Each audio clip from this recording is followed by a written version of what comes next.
sommes à notre deuxième soirée de séminaire. Nous parlons sur le thème « Seigneur, sauve-moi, ma tête est attaquée ». Et hier, j'ai voulu, en guise d'introduction, commencer à poser les bases, expliquant quelles étaient les dimensions stratégiques et spirituelles de la tête. Nous avons défini c'était quoi la tête sur le plan biologique. Et nous sommes allés en parlant de certains textes bibliques qui expliquaient ce que voulait dire la tête selon différents contextes. Et j'ai commencé à vous parler sur ce que représentait la tête sur le plan spirituel. Je vous ai dit dans Genèse 3, verset 15, la première fois que l'on parle du Messie, de manière sous-entendue, Dieu a dit qu'il allait créer l'inimitié entre la postérité du serpent et celle de la femme. Que la postérité de la femme allait écraser celle du serpent au niveau de la tête. Déjà dans ce texte, dans ce verset, il parle plus tard, bien évidemment, de combien Jésus allait avoir la victoire sur le diable et le péché. La mention de la tête est très importante dans ce verset. Pourquoi? Pour exprimer la victoire que Jésus aura sur l'adversaire, on mentionne précisément non pas la queue, non pas le tronc, mais on parle de la tête. Parce que vous devez le savoir, dans le monde spirituel, les grands enjeux tournent toujours autour de la tête. Pour un bien ou pour un mal, par le bien ou par le mal, par la lumière ou par les ténèbres, par Dieu, par le diable. Quand une de ces deux forces cherche à toucher la masse, que ce soit une structure, que ce soit une nation, que ce soit une église, que ce soit une famille, que ce soit même un foyer, les enjeux spirituels tournent toujours autour de la tête. Élever la masse, cela passe par la tête. Que ce soit pour ruiner la masse, cela passe par la tête. Que Dieu protège ta tête. Nous l'avons vu dans ce verset. Lorsque le panetier racontait le songe qu'il avait reçu, après que les chansons aient raconté le sien, il a dit qu'il voyait 3 paniers sur sa tête. Ce songe veut dire énormément de choses. Il a vu 3 paniers sur sa tête. Au 3e panier, il y avait de la nourriture. Et les oiseaux du ciel sont venus et ont commencé à manger dessus. Oh, Joseph a dit, c'est dangereux. J'ai grandi dans les songes. J'ai la science des songes et de leur interprétation. En hébreu, ceux qui font des songes, on les appelle les shalam. Et Joseph avait une grâce spéciale pour rêver, mais aussi interpréter les rêves des gens. Si les 3 paniers sont 3 jours, et quand on parle de la tête, dans 3 jours, ta tête sera ôtée du dessus de ton corps. Et exactement, a été pendu dans un bois, a été pendu sur un bois. Il est mort 3 jours après. Pourquoi doit-il voir les oiseaux être au niveau de la tête? Et cela symbolise la mort. Parce qu'il faut faire très attention. Un rêve, quelqu'un te touche la tête, il faut pas blaguer avec ce rêve. Une fois je dormais et je rêvais, j'étais assis et derrière moi un pasteur est venu, il faisait comme prier pour les gens et il a voulu me poser la main sur la tête. Étrangement, j'étais irrité. J'ai bloqué sa main. J'ai dit, tu ne toucheras pas ma tête. Il voulait au nom de Jésus. C'est pas Jésus que tu prononces. J'ai dit, ce n'est pas le frère Jésus. Et j'ai enlevé sa main. Quand je me suis retourné, c'était un être humain qui n'avait pas de visage.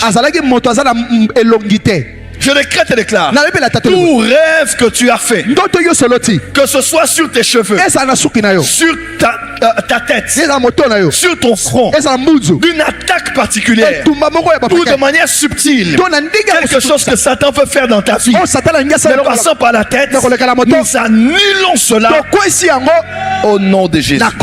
Et vous asseoir. Que ce soit David ou Goliath, la cible était la tête. Lorsque Saül est tombé au combat ainsi que Jonathan son fils, leur cible était leur tête. Une fois qu'on a coupé leur tête, on a partagé les membres du corps dans tout le royaume, mais la tête a été déposée dans la maison de Dagon. Est-ce que je peux faire un commentaire ici? Dans la maison de Dagon, la majeure partie des combats que les gens ont au niveau de la tête, la majeure partie des combats qui attaquent les têtes sont des combats généralement qui glorifient une divinité qu'on appelle Dagon. Et peut-être que vous ne le savez pas. Mais quand vous avez l'image de Dagon, Dagon était la divinité principale des Philistins. À quoi ressemblait cette divinité? Elle était à moitié humain, à moitié poisson. Dans l'imaginaire collectif et dans toutes les histoires depuis que le monde est monde, le seul être qui est à moitié homme et poisson s'appelle une sirène. Un lien avec les eaux et qui est un esprit des eaux. Vous pouvez le voir dans Ésaïe. Il y a des versets où on parle de Lilith, où on parle de la sirène. J'ai beaucoup de versions que je ne vous donnerai pas ici. Attention à Dagon. C'est mieux que je lise Ésaïe 34 verset 14. Les animaux du désert y rencontreront les chiens sauvages et les boucs s'y appelleront les uns les autres. Là, le spectre de la nuit aura sa demeure et trouvera son repos. Dans la version John Nelson Darby dit ceci: les bêtes du désert s'y rencontreront avec les chacals et le bouc sauvage y criera à son compagnon.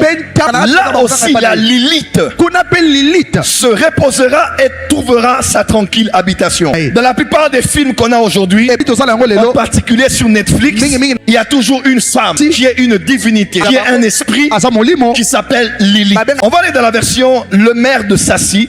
Il dit: les démons et les onocentaures s'y rencontreront, les satyres y jetteront des cris les uns aux autres. C'est là que la sirène se retire, c'est là où elle trouve son repos. Quand on parle de sirène, c'est un esprit, c'est une entité, c'est un être spirituel reconnu dans la Bible. Il suffit de connaître plusieurs versions pour en retrouver l'existence. Et quand on parle de Dagon, Dagon était une sirène, parce qu'il y a des sirènes mâles et des sirènes femelles. Est-ce que je peux avancer ici? Avance, daddy. Dis avance prophète. Avance prophète. Dis avance prophète. Avance prophète. Dis avance prophète. Avance prophète. Dis encore avance prophète. Avance prophète. Dis encore avance prophète. Avance prophète. Dis très fort avance prophète. Avance prophète. Et vous le savez, lorsqu'ils ont pris la tête de Saül, ils ont apporté cette tête. Où exactement? Ils ont apporté cette tête-là dans la maison de Dagon.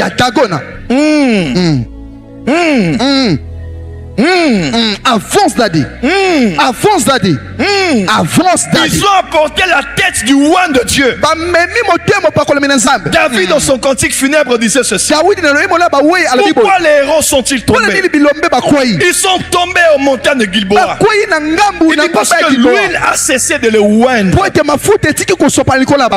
dites pas cela aux filles des Philistins, aux prêtresses des Philistins. Vous savez pourquoi?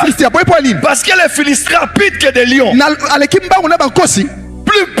plus rapides que des aigles, plus puissants que des lions, on les a déposés dans le temple du Dieu des Philistins,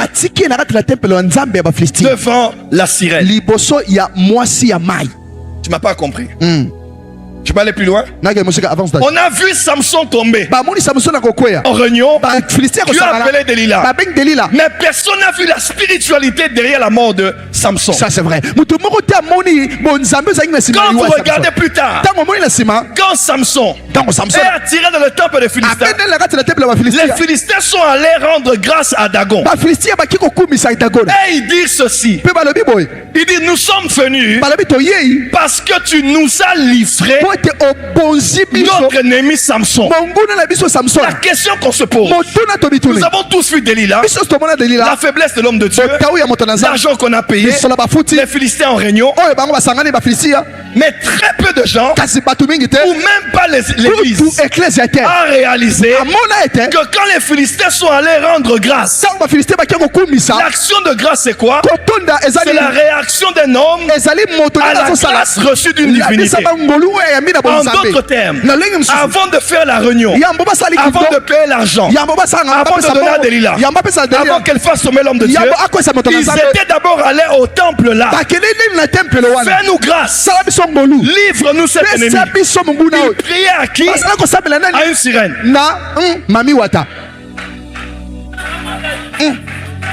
Pourquoi sont-ils revenus dire merci? Parce qu'ils étaient venus là pour avoir sa faveur et sa grâce afin d'avoir Samson. Merci Daddy.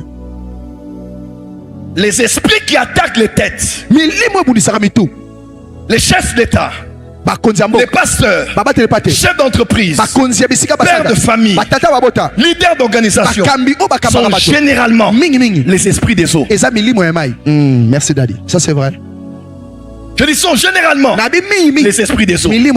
La tête de quelqu'un combattu, c'est généralement les esprits qu'il y a dans les eaux. Je lève ma main en ta direction. Je décrète et déclare aucune puissance qui vient des eaux et qui utilise les astres n'aura l'impact sur toi. Ta tête est protégée, ta tête est gardée. Tu ne tomberas pas au point où on prendra ta tête et on la livrera dans la maison des esprits des eaux. Tu es protégé et gardé, réservé et sécurisé au nom de Jésus. Dis Amen très fort. Amen. Dis Amen très fort. Amen. Lorsqu'ils ont pris l'âge de Dieu, ils l'ont emmené encore de la maison de Dagon. Mais cette fois-là, j'aime. Ils viennent le matin. Ils ont vu la tête Dagon était tombée devant l'arche. Et la tête avait roulé jusqu'à être humiliée devant l'arche. Nous décrétons et déclarons une tête pour une tête. Vous avez pris Jonathan, vous avez pris Saül, nous prenons la tête de Dagon. Ce soir, la tête de Goliath sera coupée. Ce soir, la tête de Dagon va tomber. Dis avec moi Amen très fort. Amen. Merci Daddy. Avance prophète.